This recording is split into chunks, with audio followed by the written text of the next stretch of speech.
Hello, ladies and gentlemen, and welcome back to more Star Series 13 action here. We're going into the second series today. Thank you so much, Odie and Rhyme, for their first cast in series number 1. But here we are. It's going to be Virtus Pro going against Alliance. KotLGuy tuning in now, and I'm going to be joined again remotely from good buddy Clairvoyance. Clairvoyance, how you doing today? Are you there? I am most certainly here. Can you hear me?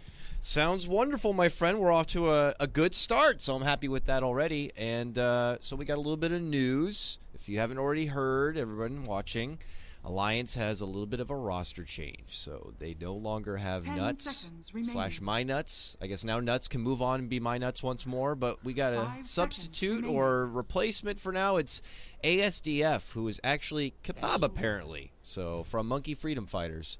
I don't know a whole lot about the player, Clairvoyance. I haven't had the opportunity to watch him a whole lot. Any sort of additional insight we should know about Kebab and what to expect from him? Just off the top of my head, I know that he's been playing a lot of support as of recently, just matchmaking and in general. He's a low-key type of player, maintains somewhat of a low profile, but he's been around for a very long time. An old-school player, and I think a lot of the people from the past would recognize his name as well. We'll see how he debuts with the Alliance roster here. I remember hearing his name a lot through the grapevine, and he does get a lot of respect, whether it be comical or not. He definitely has the nod from a lot of the pro scene there, so I'm glad to have the opportunity to see him firsthand, and this very well could be his hero right here. Their first draft grab being the Bane, and then they're going to follow it up with an early Queen of Pain right after. Virtus Pro get the advantage of grabbing the first pick, Shadow Fiend, but some's a miss, Clairvoyance. I'm not seeing a Tusk here. Things feeling a bit old school at this point, maybe like the last meta or whatever. They're not quite as evolved as what we've been seeing from even yesterday. Yeah, it doesn't seem like there's the high-impact punch-packing heroes that like to just run in your face all around.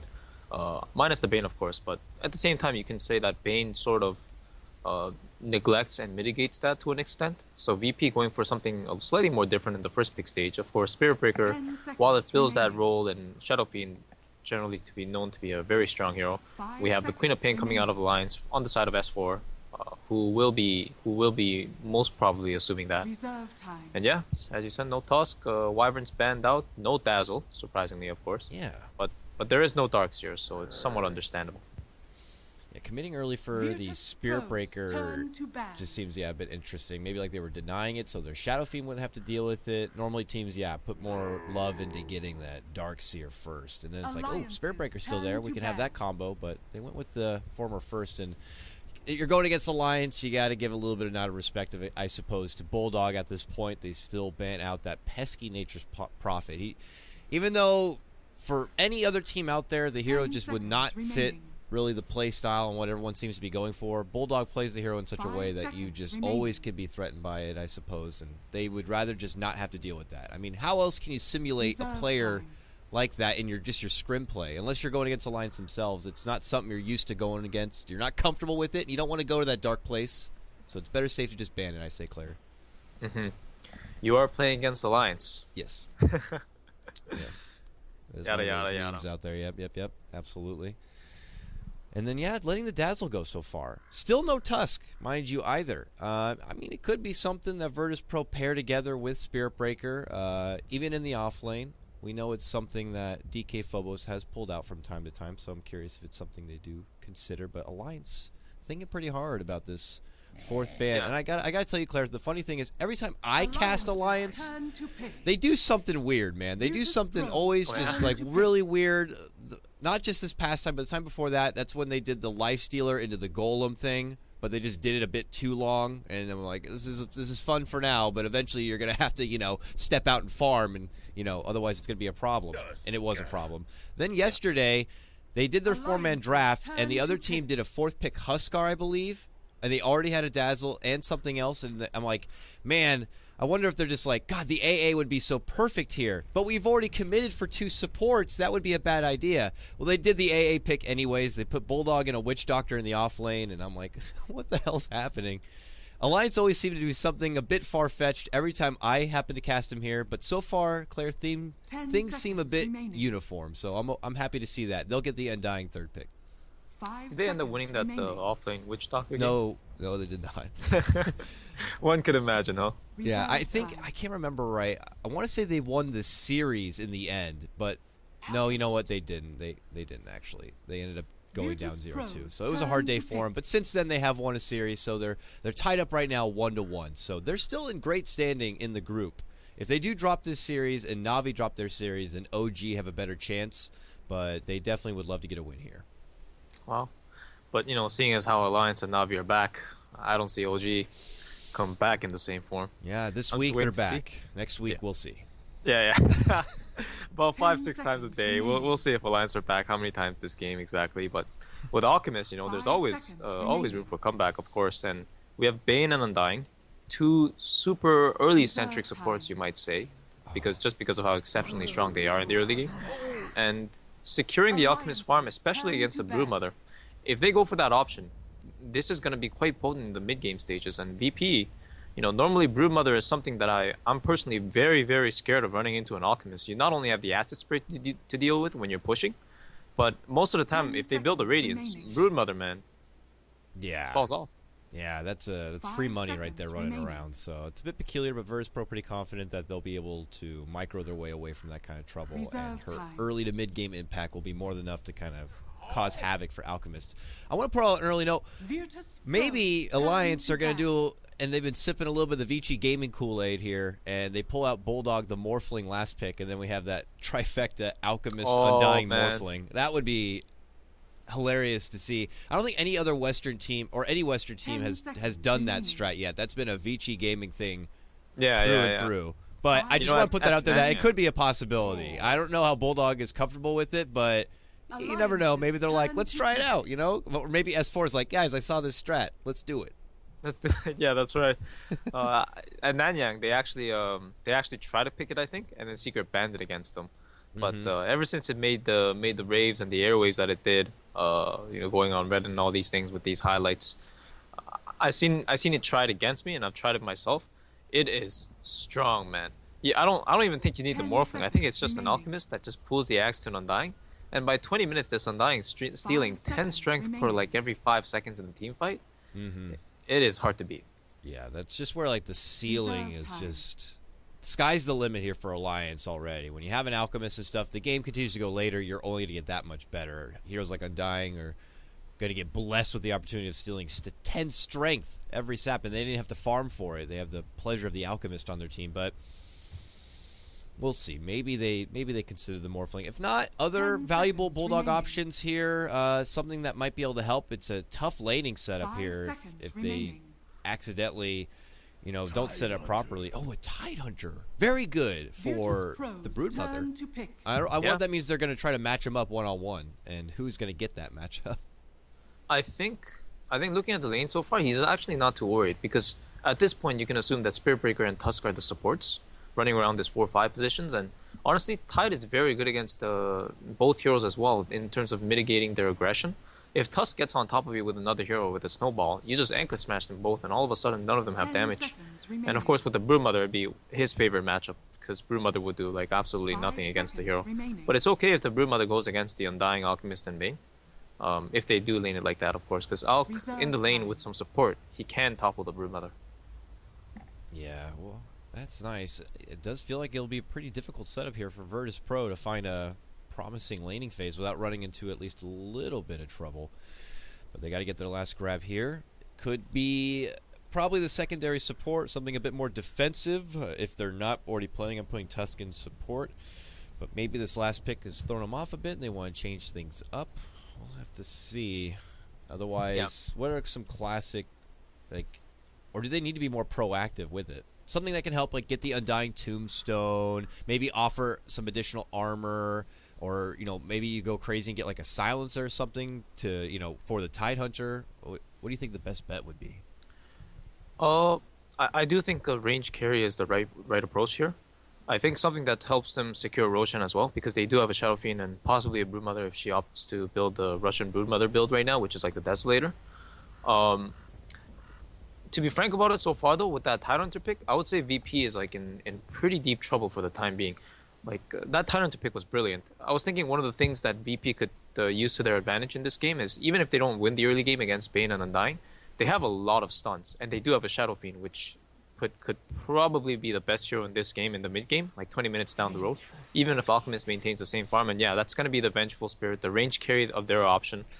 I thought this was something we weren't going to see much of anymore because Illidan's no longer part of the team, and they have Silent now, but it appears that this is just the FNG special more. It is. You know, not it's something Illidan runs. So for everyone out there who is like, oh, we're not going to get to see the classic core Silencer, core Vengeful Spirit, or even Drow Rangers, yeah, it looks like you still are going to be seeing lots of that. And I'm excited and curious to see how Silent is going to be playing the Vengeful Spirit.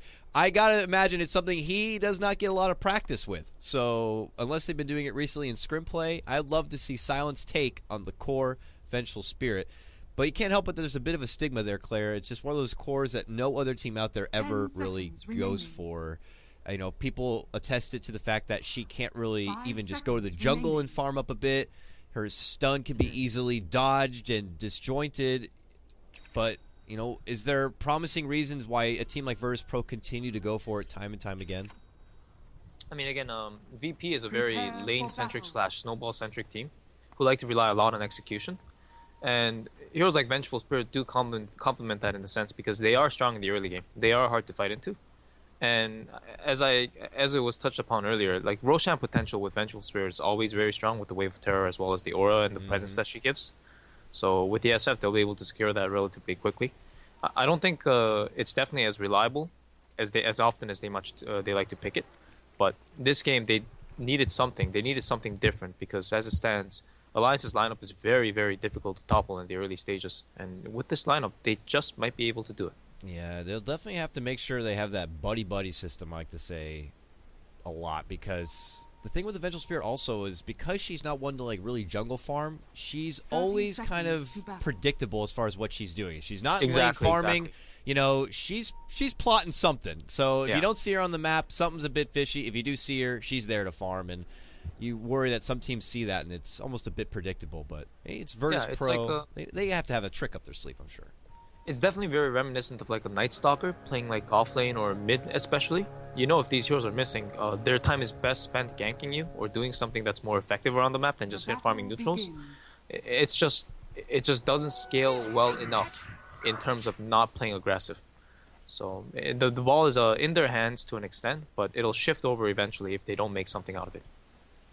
Now we'll see the game get underway here. A best-of-3 alliance going against Virtus Pro. Virtus Pro already have one series in the bag. Alliance will have one series down and they're one series up. This is their final series of playing in this group, and they would love to be able to finish towards the top and bump a team like OG out and in the lower part of the bracket. So no surprise to see. It's actually going to be Alchemist in the mid lane. Loda going to be in the mid lane, joined by Aki, and they're going to have a dual lane setup. A lot of emphasis here. He was able to get that early bounty rune, so he had a nice early boost.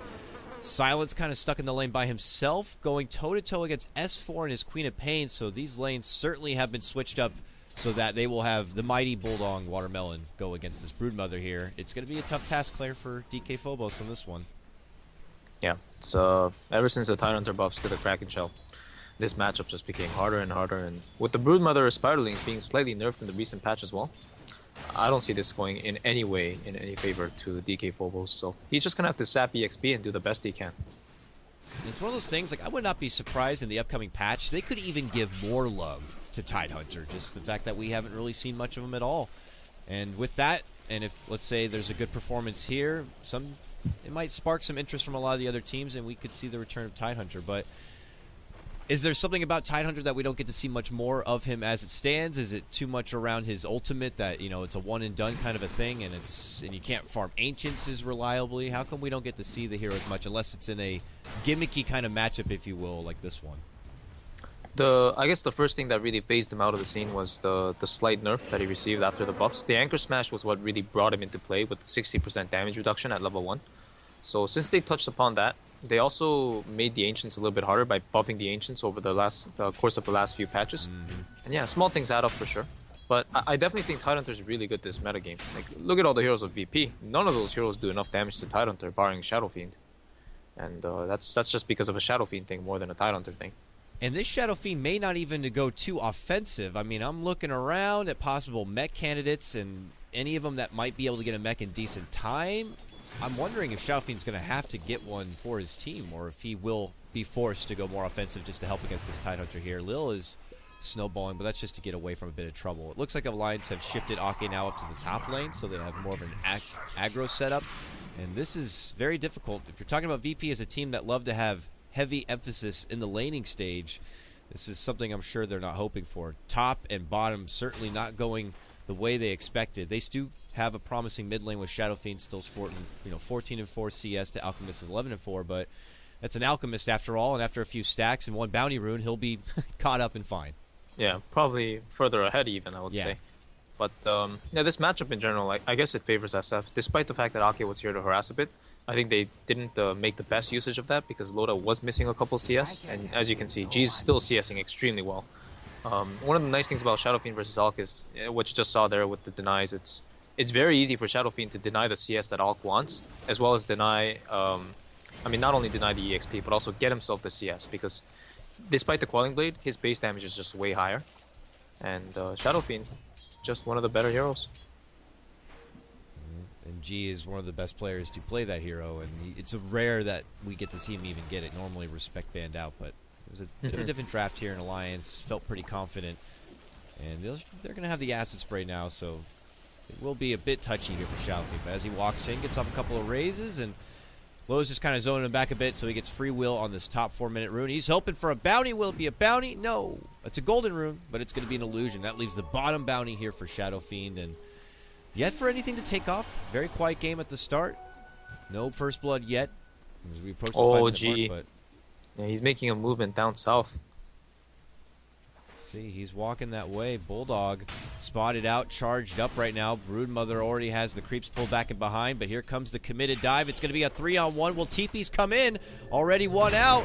Their newest member here, Kebab, shows up, and he's got the Undying Tombstone. He's going to drop it down. He gets off a nice soul rip onto Bulldog, and Bulldog's turned back the action. What a convenient bash. Is going to bump it away from GG. Turns it around, gets a raise off, but Undying's going to be getting picked off right there, and it turns out still to be in the favor of Virtus Pro. They can't get the mighty Bulldog down, but they do get the sacrificial Undying. That was a very fortuitous bash, you could say. Oh, man. What's happening?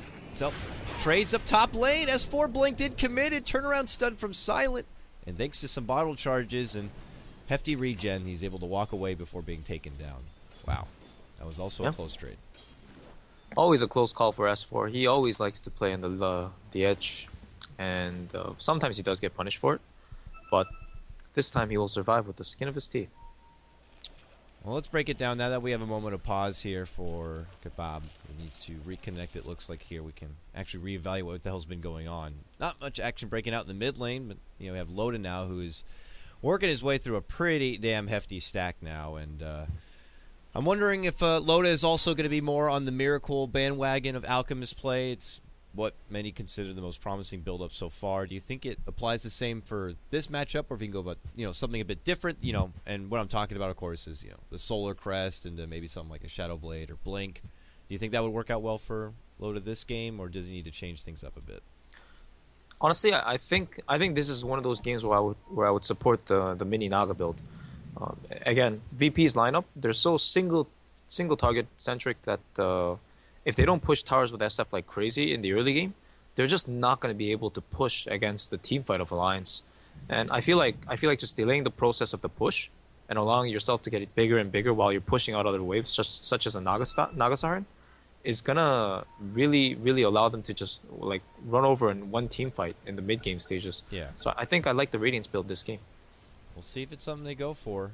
Back at top lane after that mini skirmish, Silent has used his salve, is healed up fine. And we'll continue his matchup here against Ake, who put an early level, it looks like, into Enfeeble. His Bane build here, interesting, nothing into sleep at all. He went with the 1-2 build at the start and favors nerfing down the damage, it looks like, of the Vengeful Spirit, which it's a respectable nerf, I guess, at the start, minus 18 damage.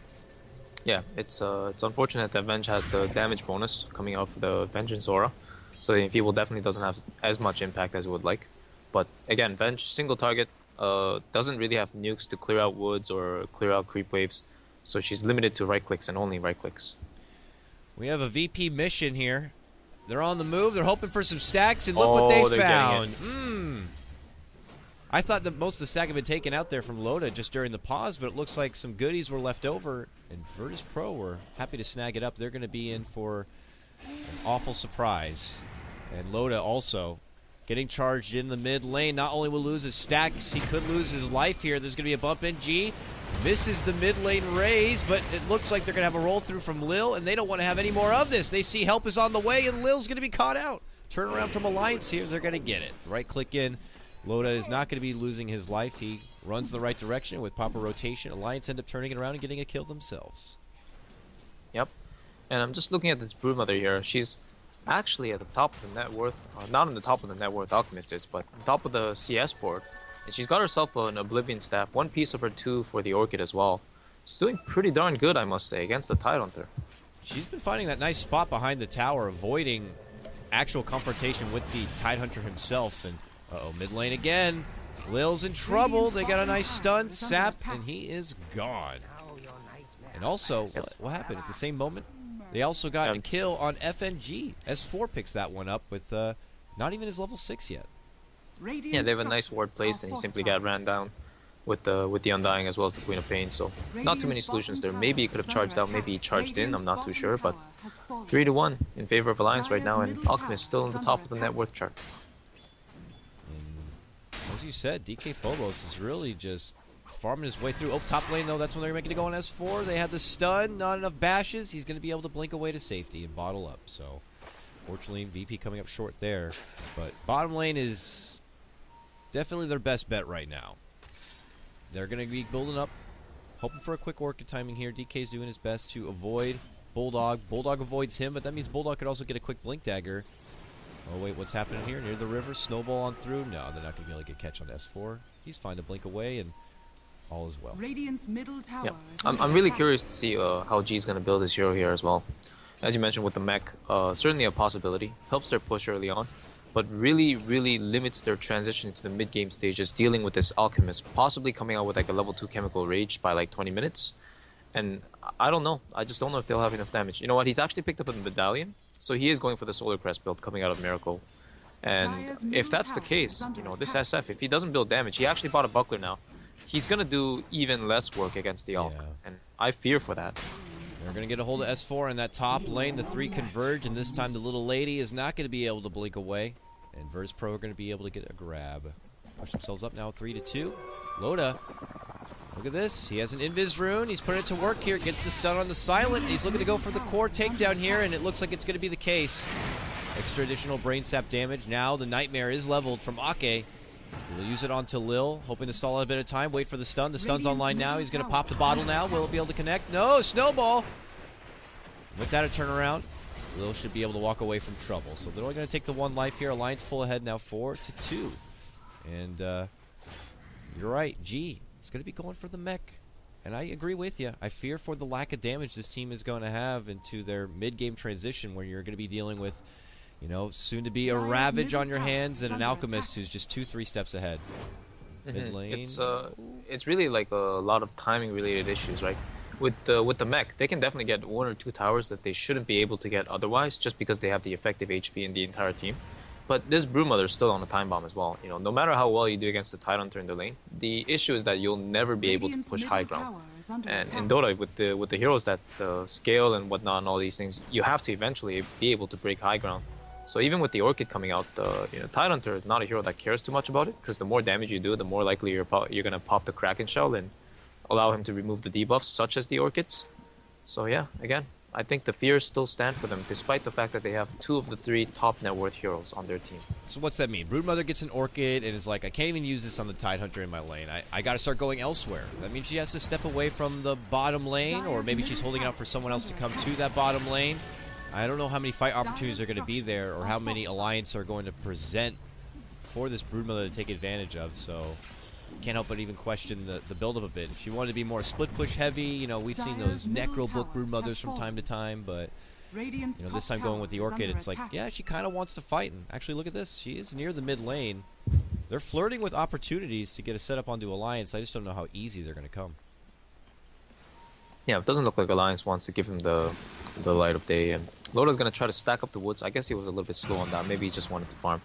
Regardless, with double damage and Solar Crest, say goodbye to these neutrals. I mean, they could even make an early move on the Roche if the opportunity presents itself. I mean, Yeah, if they can fight, behind the Bulldog's Blink Dagger, which is actually coming out now on the back of how many ancient stacks is that? 3, 4? Looks like 4 stack. Oh, it's a big one. Yeah. Oh, he certainly got it. It's the same time as the mech on G, so it's gonna be it's a bit sticky. He'll have the mech to shrug off the Ravage there, but it might just do enough work. You know, you don't expect Brood to have a serious army with her. Spirit Breaker is, you know, still level 5, doesn't have the Nether Strike yet. This is gonna be an interesting clash, and I wager it's something Alliance are gonna be looking to go for because. Oh yeah, for sure. Offensive capability versus a defensive reactive one, where the offense has the first shot, the initiation. I would agree. With the Queen of Pain burst, man, like they're gonna be able to drop like 2 to 3 targets if they really committed. But look at this. I was like, they smoked up and moved, and you know, as we're talking about that, it's like actually Virtus Pro are looking to take action, but they're moving into the pit, and they're gonna be able to take this one behind the back of Alliance. And what are Alliance doing in the meantime? Just kind of farming on the side. Ake's camp to see if anyone shows up. They clearly don't have the idea that this is happening, and they're not punishing it by making an advancement elsewhere. They're starting to creep on this top tier 1, but they haven't even started any damage on it at all. Yeah, it's a nice sneak Roche for sure, but I think this is one of those Roshan's that Alliance see, and they're like, okay, they have it for 5 minutes, but we're still gonna fight, because if we kill their teammates, we can probably kill the Shadow Fiend a second time. Because the SF doesn't have BKB, so whether he spawns a second time or not, they'll still have enough disables to follow up and lock him down. But in the meantime, they are somewhat wary as they're rotating to themselves to top and saying, hey, it's time to start moving together for the time being. And it's not a bad choice, of course. I do think Ake might be in trouble if he sticks around too long at bottom, because he doesn't have any vision, and they're flanking him from behind. Wow, this is a deep flank. Way behind. Even the tier 2, Ake, he's in trouble. Yep, G's going to be there. Yeah, I thought about using the ult, but they realized that is not necessary. And it looks like they're going to be going for a possible trade here. Advancement on the tier 2, while Alliance are working their way through the tier 1 here in the top lane. Yeah, I think he wanted to pull the creep wave from the tower at bottom, but what he should have recognized, I think, is if there's a Broodmother there, and assuming that they were checking items for the first 10 minutes of the game, they would know the Brood's been going for an Orchid, and she hasn't been showing herself for a while. It's like a very risky thing to do no matter what, and that tower was not going to get saved. So it's kind of an unfortunate death, but an unnecessary one as well. I'm curious that, I mean, at some point, Alliance, I'm sure we're going to be putting this Blink Ravage to use. So, you know, they are the more offensive lineup at this point.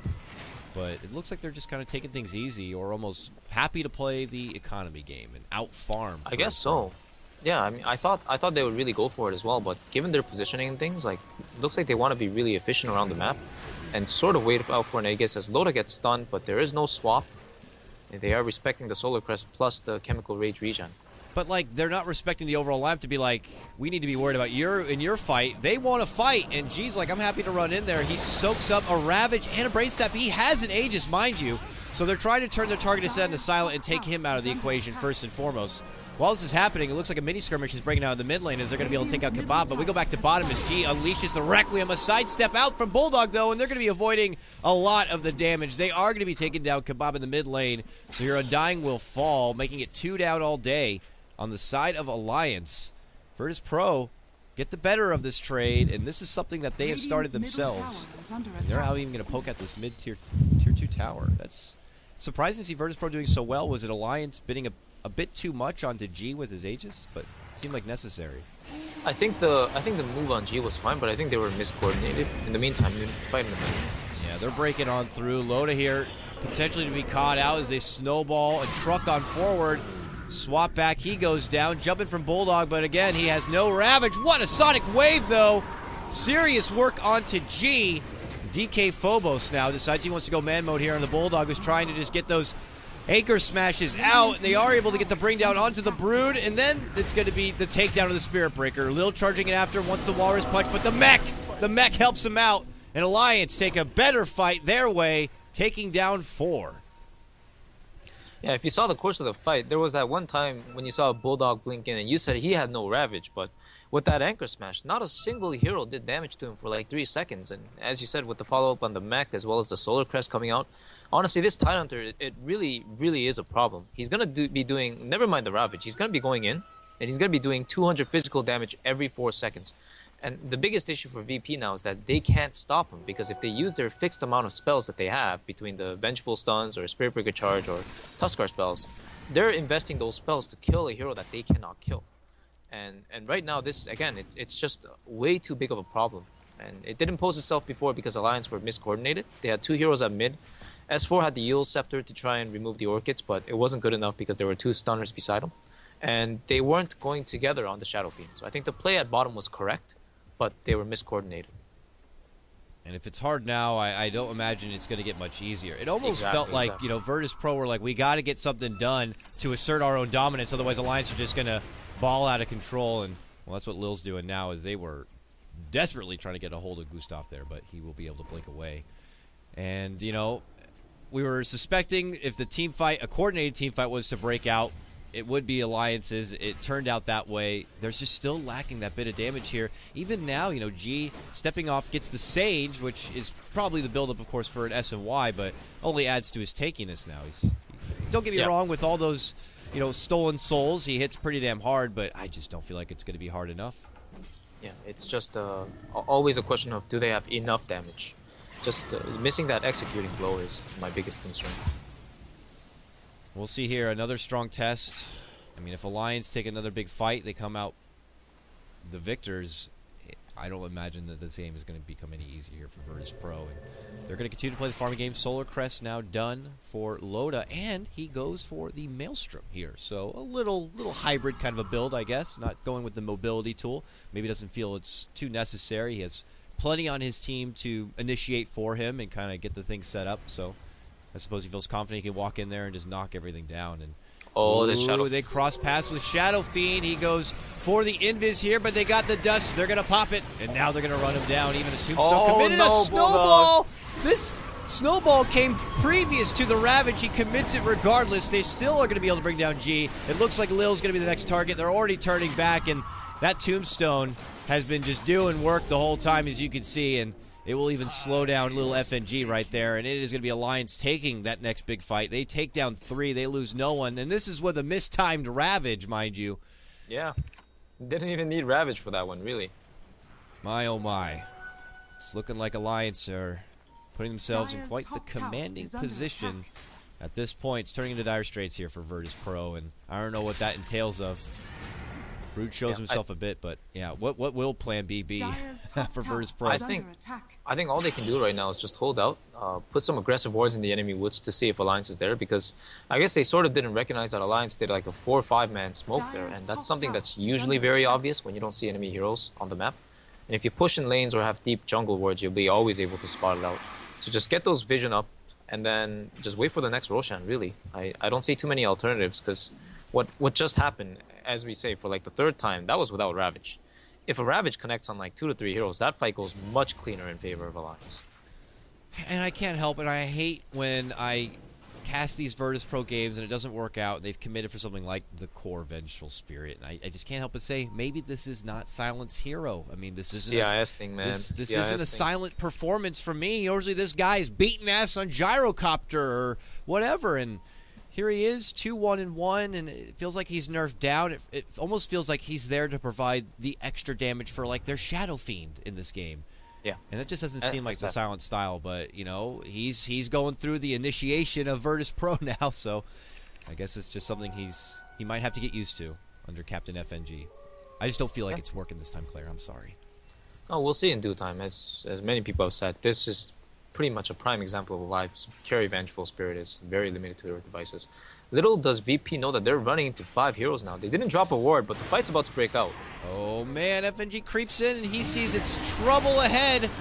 No Ravage yet for at least 10 seconds. G pops the pre-Requiem here. Nurse down their damage, slows him down a bit. Bulldog eats an uppercut, but he's happy to shrug that one off. Now they turn back. He has a 4-staff now. They're like, come this way with the snowball closer to your team so we can get all of you together. And they're looking to go for Lil. Lil will be going down. 2 go down from Virtus.pro, including FNG. All the cores and everyone else are just running for their lives here. Phobos hiding in his own web. They're on chase for spiders right now, but it's all Alliance doing the exterminating Oh, here. he's getting them. Oh, he got them. Oh. We got a huge chunk of them there. It's just like a huge infusion of gold coming out with the Goblin's Greed. Just classic Alchemist, you know. You click away, you click back, he's got a new frickin' item on his hands. He's got the Hyperstone now. He's almost got him. He's got the Mjolnir. It's ridiculous. Honestly, playing Broodmother into Alchemist is very similar to playing Broodmother against Legion Commander. You know, you can maneuver, juke and jive all you want, utilize all your 500 APM skills. At the end of the day, one instance where they just cast their spells on you or you get caught off guard, and you're just going to lose out all the effectiveness that you had in the early mid stages. And Alch is just naturally very hard to play against with a Broodmother.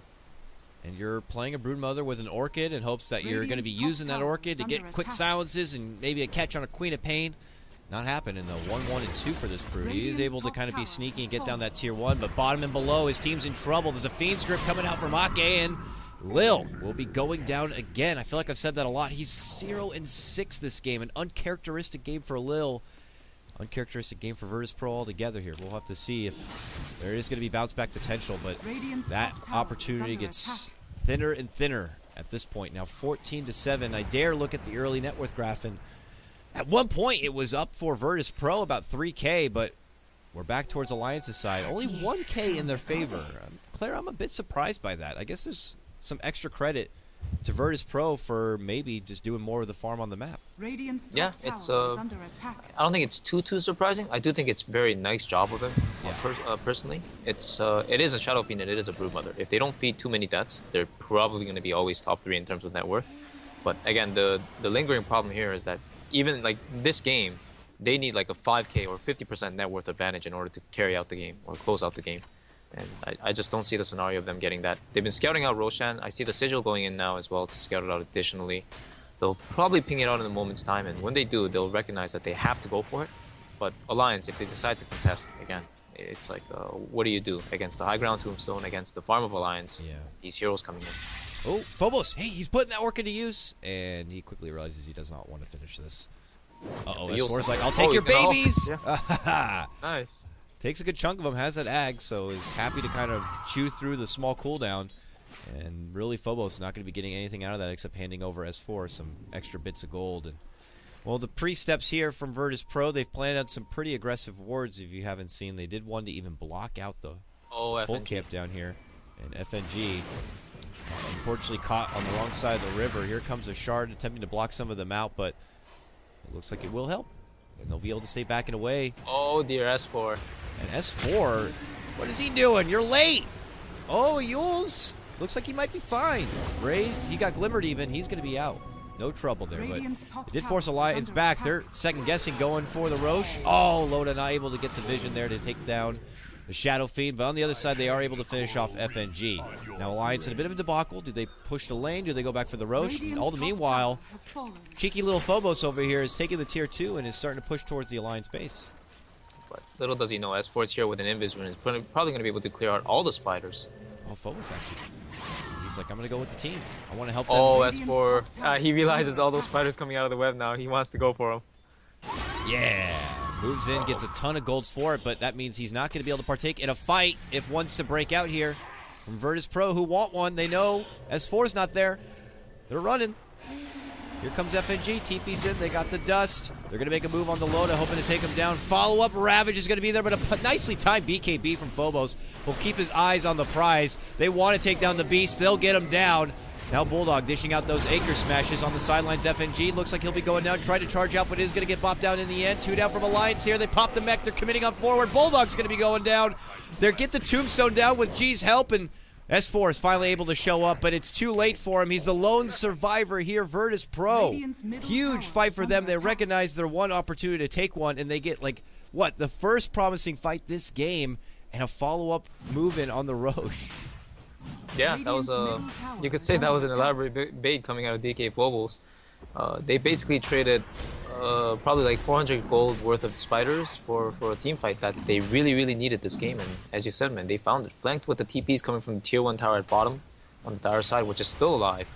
snowball into Roche to help the Broodmother get out, and looks like Roshan's about to go down in VP's favor again for the second time this game. This is big. Had Alliance taking this Aegis here. Could have been their game, but Virtus Pro still holding on. Now with Aegis in hand here, and a BKB complete for G. It's like a whole new team right now ready to take on Alliance. Yeah, this is definitely their best timing this game for sure. With this BKB and the Aegis, they have to try and make a high ground push. As we saw in that last fight, their best approach to the game is definitely to split them up and pick them apart. Because in a 5v5 engagement, it's probably unlikely, even with the BKBs, that you can deal with the aggression coming out of the entirety of Alliance.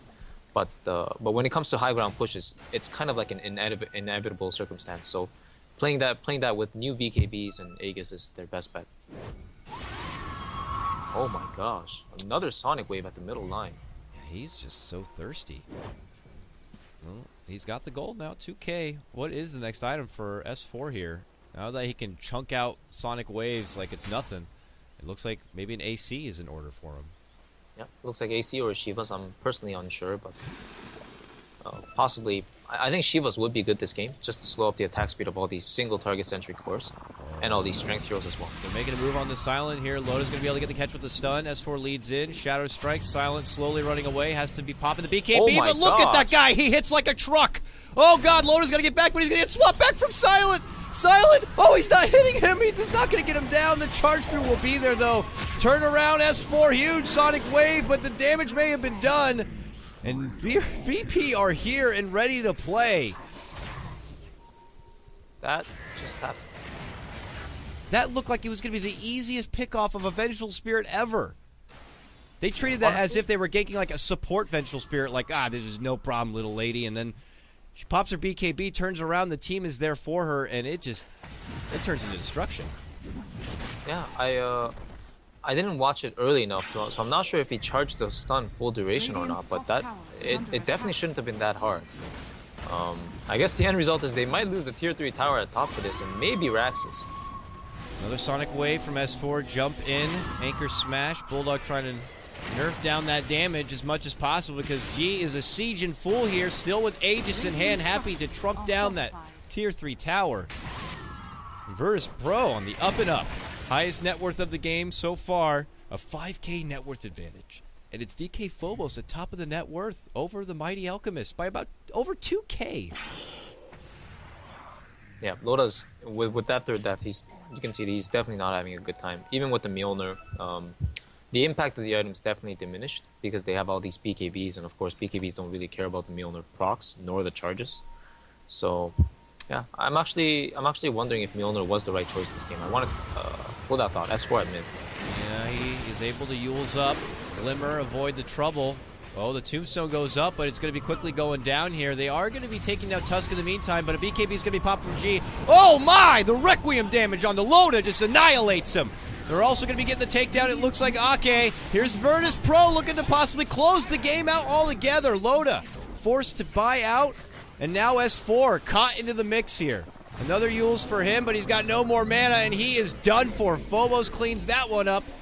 And this is it, the final hurrah. This is the buyback of Bulldog and Loda. Virtus Pro composed and disciplined, though. We still got to get a tier 2, fellas. They step back, they pick that one up, and it looks like they're going to make their move to top lane. Yeah, they right now they actually have no solutions to BKBs because for some reason every time Loda comes in and he's starting to channel stun or he doesn't have ultimate up, and then that's where hold that thought. Ravage. Huge Ravage in from Bulldog. Follow up Sonic Wave. If they don't get the finish here, it's not going to be enough in the end. Silent looks like he could be first going now. Makes him work for it a bit. And now the second life of G. He looks to try to impose his will on the S4 here, but he's got to make his way through Loda, and he can't do it. He's going to be going down, but Phobos doing his thing. Not going to commit for the finish on the Loda. Loda's going to be able to be forced away to safety. And now comes Tusk. Lil's trying to help out, slow him down with the shards, but Alliance still on the chase here. Blink in from S4, and FNG, will he be able to charge away? Yes, he will. He's out from trouble. S4's trying to make chase, but it looks like they're going to make it out. They will lose their cores as casualties, but... Oh, he's going to stop at a regen rune. How nice. Yeah, how fortuitous, indeed.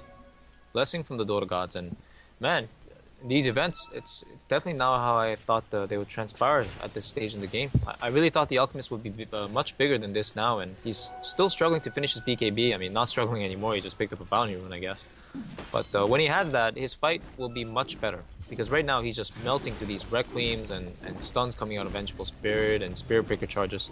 It's just way too much of a nuisance for him to be able to do anything in the fights. And I normally look to him to be like the hard hitter, but I can't help but notice just how freaking hard DK Phobos is just hitting now on this Broodmother. I mean, at first I was like almost scoffing at the idea. It's like, oh, he built up a fighting build, but who the hell is he going to fight in this game? Now he can take on almost the best of anyone, especially in a one-on-one for sure. And I was going to say, if only he had a bit more utility or armor to help out, and it looks like he is going to be filling that void now.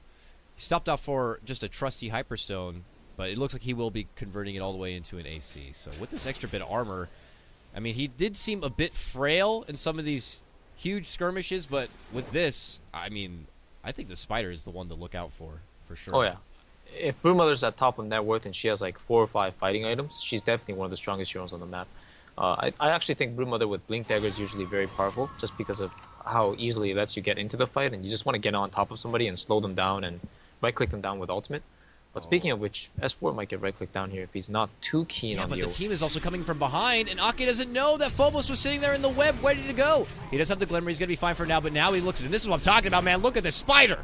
Luckily, turn around. Oh, they're going to be nether striking down Ake, who had a great Fiend's Grip on the Phobos, so now snowballed up. Lil there to save him. They move back in and re-engage. Silence here. He pops his BKB, and now the damage to be coming out now. Phobos caught in the mix with a couple of bruisers here. Loda trying to fight him down. Phobos trying to hold on, and he's going to win.